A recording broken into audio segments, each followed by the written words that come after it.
Hi Chitku పిల్లలు, welcome to చిట్టి కథలు.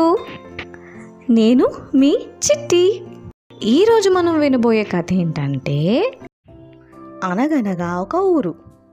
ఆ ఊర్లో ఎవ్రీ ఇయర్ ఒక పెద్ద ఎగ్జిబిషన్ జరిగేది.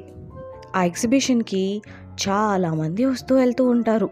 ఒకరోజు ఆ ఎగ్జిబిషన్కి ఒక బాబు వాళ్ళ మమ్మీతో కలిసి వెళ్ళాడు. ఆ ఎగ్జిబిషన్ మొత్తంలో ఆ బాబుకి ఒక రెడ్ కలర్ బెలూన్ బాగా నచ్చింది. అది కొనివ్వమని అడగగా వాళ్ళ మమ్మీ ఆ రెడ్ కలర్ బెలూన్ ఆ బాబుకి కొనిచ్చింది. ఆ బలూన్ని చూసి చాలా హ్యాపీగా ఫీల్ అయ్యాడు.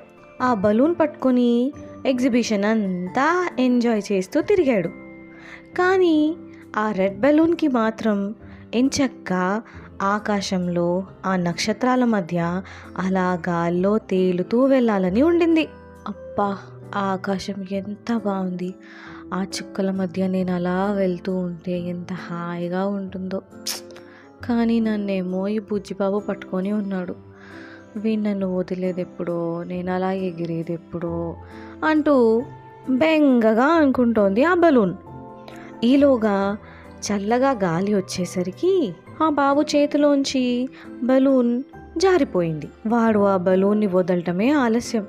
ఆ బలూన్ హాయిగా గాలిలో అలా తేలుతూ ఎగురుతూ వెళ్ళిపోయింది. ఎంత హాయిగా ఉంది! ఆహా, ఎంత సూపర్గా ఉందో ఆ నక్షత్రాలు, ఈ గాలి, ఈ ఆకాశం. అబ్బా అనుకుంటూ అలా గాలిలో ఎంజాయ్ చేస్తూ ఉంది ఆ బలూన్. కొంత దూరం వెళ్ళగానే అక్కడేది ఆ బలూన్ అనుకున్నట్టుగా లేదు.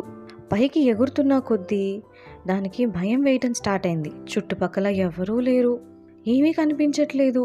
ఒకసారి కిందకి చూసేసరికి ఆ బుజ్జిబాబు ఏడుస్తూ ఉన్నాడు ఆ బలూన్ కోసం.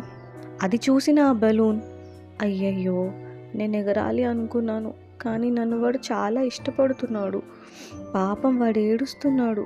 నాకు కూడా ఇక్కడంతా భయంగా ఉంది, కిందికి వెళ్ళిపోవాలని ఉంది అని ఆ బలూన్ కూడా ఏడుస్తూ ఉంది. ఈలోగా గాలి తగ్గటంతో ఆ బలూన్ కూడా మెల్లిగా కిందకి వస్తూ ఉంది.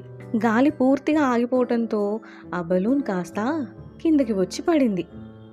ఏడుస్తున్న ఈ బాబుకి ఎవరో ఆ రెడ్ కలర్ బలూన్ తీసుకొచ్చి ఇచ్చేసరికి వాడు హాయిగా నవ్వాడు.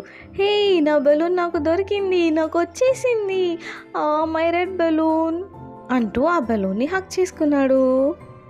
ఈ స్టోరీని బట్టి మనకు అర్థమైంది ఏంటి?